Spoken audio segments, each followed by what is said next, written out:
सादर नमन करते हुए, जिसमें सर्वप्रथम महामानव गौतम बुद्ध जी, संत माता कर्मा जी, संत कबीर साहब, संत रविदास जी, परम पूज्य बाबा गुरु घासीदास जी, वीर नारायण सिंह जी, बिरसा मुंडा जी, ज्योतिबा फुले साहब, छत्रपति साहू जी, कुर्मी महाराज, भारतीय संविधान के रचयिता, हम सब के मुक्तिदाता परम पूज्य बाबा साहब डॉक्टर भीमराव अम्बेडकर जी के चरणों में सादर नमन करते हुए आज के इस कार्यक्रम के अवसर पर मंच में विराजमान हमारे सभी अतिथिगण एवं इस दर्शक दीर्घा में बैठे अभी आप सभी सम्मानित साथीगण, आप सभी को सादर जय भीम। इस कार्यक्रम के आयोजक सम्मानीय हमारे इंजीनियर रवि मिलन साहब और शिव टंडन साहब, आपको भी सादर जय भीम। साथियों, आप हम सब सुबह से बैठे हैं, निश्चित है हम सब थोड़ा सा परेशान जरूर हैं, बैठे हैं इसलिए, लेकिन ये संगोष्ठी है बौद्धिक संगोष्ठी। तो बौद्धिक संगोष्ठी मतलब जब बुद्धिमान लोग संघ में बैठ के गोठ करते हैं। संगोष्ठी मतलब क्या है? संघ में बैठना, आपस में बैठ के कुछ चर्चा करना, संगोष्ठी। तो जब संघ में बैठ के कुछ बात करते हैं तो उनमें अच्छी अच्छी बातें निकल के आती हैं। हम सबको बहुत सारी बातें सीखने के लिए मिला है यहाँ पर हमारे वक्ताओं के माध्यम से। ऐसा कहीं नहीं मिलता, संगोष्ठी में ही मिलता है। तो गौतम बुद्ध जी से जहाँ चालू हुआ कि गौतम बुद्ध जी का जो बुद्धिज्म चला और गौतम बुद्ध जी के बुद्धिज्म के बाद उसमें बाहरी संस्कृति का जब आक्रमण हुआ तो हमारा जो बुद्धिज्म कल्चर था उसमें मिट्टी डाल के ढक दिया गया। इसका जीता जाता उदाहरण हमारा सिरपुर है। सुरेश ससाई जी के निर्देश में जब यहाँ खुदाई हुआ, जैसे बता रहे थे, तो यहाँ जीवंत इतिहास निकल के आया, जीता जाता इतिहास निकल के आया। और उस इतिहास पे आज हम आप सब यहाँ बैठ के डिस्कशन कर रहे हैं, चर्चा कर रहे हैं, चिंतन भी कर रहे हैं कि किस तरीके से हमारे बुद्धिज्म को नष्ट कर दिया गया था। और इस बुद्धिज्म को पुनः इस देश में जीवित करने वाले यदि कोई थे तो बाबा साहब डॉक्टर भीमराव अम्बेडकर थे। तो जब बाबा साहब डॉक्टर भीमराव अम्बेडकर 14 अक्टूबर 1956 को बुद्ध धर्म ग्रहण करते हैं, तो वो जो बुद्ध धर्म जब करते हैं और 3-4 लाख लोग उनके साथ धर्म दीक्षा लेते हैं, तो उस समय देश के बाकी लोग बाबा साहब के खिलाफ बातें किया करते थे कि कौन सा बुद्ध धर्म को फिर से यहाँ ला के जीवित कर रहा है। जो व्यवस्था के चालक थे वो लोग बाबा साहब के खिलाफ थे, लेकिन बाबा साहब को उस काम को करना था, इसलिए उन्होंने किया और बुद्ध धर्म फिर इस देश में जीवित हुआ।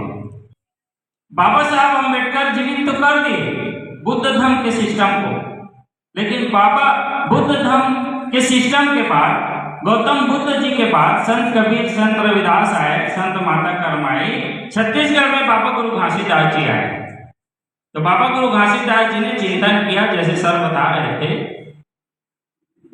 वो चिंतन में उनको मिला कि ये समाज जो है इसमें शिक्षा नहीं है, स्वास्थ्य सुविधा नहीं है, रोजगार नहीं है।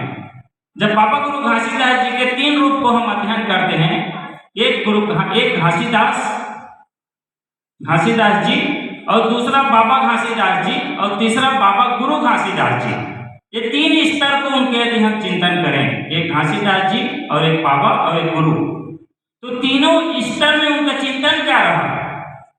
तो तीनों चिंतन में उनका स्तर, उनके चिंतन में यही रहा कि समाज में अशिक्षा है, समाज में अस्वस्थता है, बीमारी है और समाज में बेरोजगारी है। ये 3 चिंतन में उन्होंने संघर्ष किया और बोला मनखे मनखे ल एक बरोबर। मतलब एक वर्ग को शिक्षा है, एक वर्ग को शिक्षा नहीं है, एक वर्ग को स्वास्थ्य सुविधा है, एक वर्ग को स्वास्थ्य सुविधा नहीं है, एक वर्ग को रोजगार है, एक वर्ग को रोजगार नहीं है, खाने के लिए अन्न नहीं है। बाबा गुरु घासीदास के चिंतन में कहते हैं कि ये मनखे मनखे ल एक बरोबर, सबको एक बराबर मिलना चाहिए। ये बाबा गुरु घासीदास जी का संघर्ष है। वो संघर्ष से उन्होंने इस देश में यहाँ के लोगों के लिए अंग्रेजों से लड़ के 28 जून 1820 को अंग्रेजों से डिस्कस करके 6 महीने के बाद वापस आते हैं 28 दिसंबर 1820 को। गिरिपथ के नीचे 2.5 लाख लोग इकट्ठा होकर बाबा गुरु घासीदास को सुनते हैं। गुरु घासीदास जी कहते हैं कि यदि ये 3 अधिकार तुमको चाहिए तो तुमको ये 7 शर्त मेरा मानना पड़ेगा। पहला, शराब नहीं पियोगे। दूसरा, मांस नहीं खाओगे, जीव हत्या नहीं करोगे। तीसरा, संपूर्ण सामाजिकता मानोगे, जात पात छुआछूत भेदभाव गैर बराबरी नहीं करोगे। चौथा, मूर्ति पूजा नहीं करोगे। मंदिरवा में का करे जेबो अपन घट के ही देवला मनाइबो। और 5वां, दोपहर बाद हल नहीं चलाएंगे। 6वां, हल में गायों को नहीं जोतेंगे। और 7वां, सत का ध्यान रखेंगे, सतनाम के रास्ते में चलेंगे। बाबा गुरु घासीदास जी 7 शर्त लगाते हैं। 2.5 लाख लोग उपस्थित होकर गुरु घासीदास के 7 शर्त को, आपके हमारे बाप दादा उस समय वहां खड़े होकर वचन दिए थे कि हाँ बाबा गुरु घासीदास, हम आपके 7 शर्त को मानेंगे। मांस मदिरा का सेवन, झूठ फरेब गैर बराबरी नहीं करेंगे। ये गुरु घासीदास जी के संघर्ष का नतीजा है कि इस देश में एजुकेशन सिस्टम लॉर्ड मैकाले का शिक्षा नीति आया। अंग्रेजों के द्वारा ईसाई मिशनरियों ने अंदरूनी इलाके में हॉस्पिटल खोला। बाबा गुरु घासीदास जी ने 362 गांव के मालगुजार सतकामियों को बनाया। और कौन सतकामी समाज?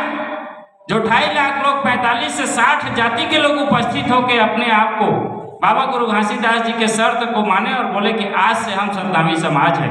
सम बराबर आज, सम प्लस आज, सम मतलब बराबर, आज मतलब आज हम बराबर हैं, वही समाज है।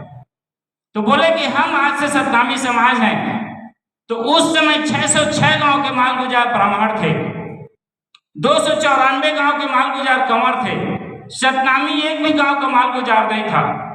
लेकिन बाबा गुरु घासीदास जी के रोजगार के आंदोलन से 362 गांव के मालगुजार ब्राह्मणों के बाद दूसरे नंबर के मालगुजार सतनामियों को ला के बाबा गुरु घासीदास खड़ा कर दिया। मन के ला एक बरोबर, ये बाबा गुरु घासीदास जी का आंदोलन था। साथियों, मन के ला एक बरोबर के आंदोलन को जब बाबा गुरु घासीदास दुनिया से चले गए तो ये जो व्यवस्था के चालक लोग, संचालक लोग, उनके ला को हटा दिए और हमारे हाथ में मन के एक बरोबर का झुंझुना थमा दिया। हम मन के एक बरोबर का रट लगाए पड़े हैं। और गुरु घासीदास जी का वो आंदोलन जिसमें हक अधिकार का आंदोलन था, संघर्ष था कि हर व्यक्ति को बराबर का हक हिस्सेदारी मिलना चाहिए, वो समाज की नजर से बहुत दूर चले गया। आज उसी बात को यदि पलट के बोला जाए कि नहीं, गुरु घासीदास मन के एक बरोबर नहीं, मन के ला एक बरोबर बोले थे, तो समाज उसके विरोध में खड़ा हो जा रहा है। नहीं, घासीदास जी ऐसा नहीं बोले थे, ये समाज के लोग ही बोल रहे हैं। लेकिन गुरु घासीदास का आंदोलन मन के ला एक बरोबर था। बाबा साहब अम्बेडकर, ये जो हम लोग कहते हैं शिक्षित बनो, संगठित रहो, संघर्ष करो, 9 मार्च 1924 के भाषण को पढ़िए। मुंबई के दामोदर हाल में बहिष्कृत हितकांडी सभा का गठन करते हैं। तब बाबा साहब अम्बेडकर नारा देते हैं कि शिक्षित करो, संघर्ष करो और संगठित करो। 9 मार्च 1924 के भाषण में बहिष्कृत हितकांडी सभा का उनका उद्बोधन का नारा था।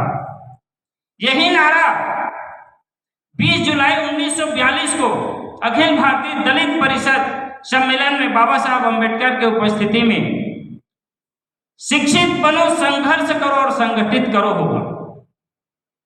शिक्षित बनो, संघर्ष करो और संगठित करो, बाबा साहब का यह नारा था। लेकिन बाबा साहब अम्बेडकर के जाने के बाद, और बाबा साहब ने एक बात और कहा था, the political power is the master key, yes it is a master key, by which can open all the doors of progress. Baba Saheb ने जिद किया था, yes it is a master key. जिस प्रकार बाबा गुरु घासीदास के ला को हटा दिए, गौतम बुद्ध जी के बुद्धिज्म को हटा दिए, मिट्टी में ढक दिए, उसी प्रकार बाबा साहब डॉक्टर अम्बेडकर का ये जो जिद था, yes it is a master की, को हटा दिया गया। हमारे सारे लोग बाबा साहब के कोटेशन को बोलते हैं कि political power is the master key, by which can open all the doors. वो जिद को हटा दिया, समाज जिद करना छोड़ दिया। क्योंकि जिद है ही नहीं है। Yes it is a master की गायब हो गया स्लोगन से। समाज को पता ही नहीं चल रहा है कि बाबा साहब का मूल कहना क्या था। बाबा साहब के शिक्षित बनो, संघर्ष करो, संगठित करो के नारा को बाबा साहब के बाद शिक्षित बनो, संगठित करो को बीच में ला दिए, संघर्ष करो को बाद में लगा दिए। पूरा समाज हमारा कहीं कहीं भी जाइए, समाज का संगठन है ना, ये पूछता है। कहीं भी चले जाइए, समाज का संगठन है ना, वो ये पूछते हैं। बल्कि उनको ये पूछना चाहिए कि समाज का कौन व्यक्ति संघर्ष कर रहा है।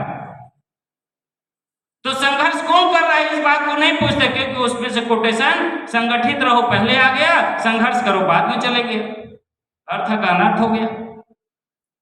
तो इस तरीके से व्यवस्था के संचालक लोग हमारे महापुरुषों के आंदोलन को उलट पुलट कर दिए हैं, जिसको आपको और हमको, क्योंकि आप और हम जानकार लोग यहाँ बैठे हैं, बुद्धिमान लोग बैठे हैं, संगोष्ठी कर रहे हैं, तो जो बातें उलट गई हैं उन बातों को सीधा करने की जरूरत है, तब जाके हमारा ये समाज आगे बढ़ेगा। आप देखेंगे अभी ये 22 तारीख का बार बार आप लोग चर्चा कर रहे हैं कि 22 तारीख को इस देश में ऐसा हो गया। साथियों, मैं उससे खुश हूं, मेरा व्यक्तिगत राय है।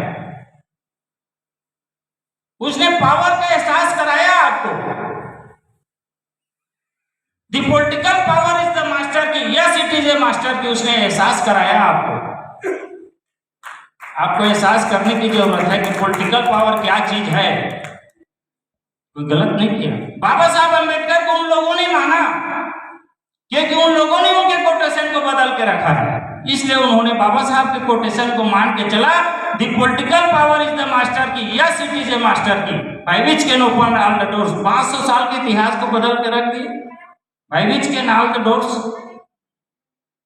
ये बात आपको और हमको समझनी पड़ेगी कि बाबा साहब ने क्या कहा था, हमारे संत गुरु महापुरुषों ने क्या कहा था।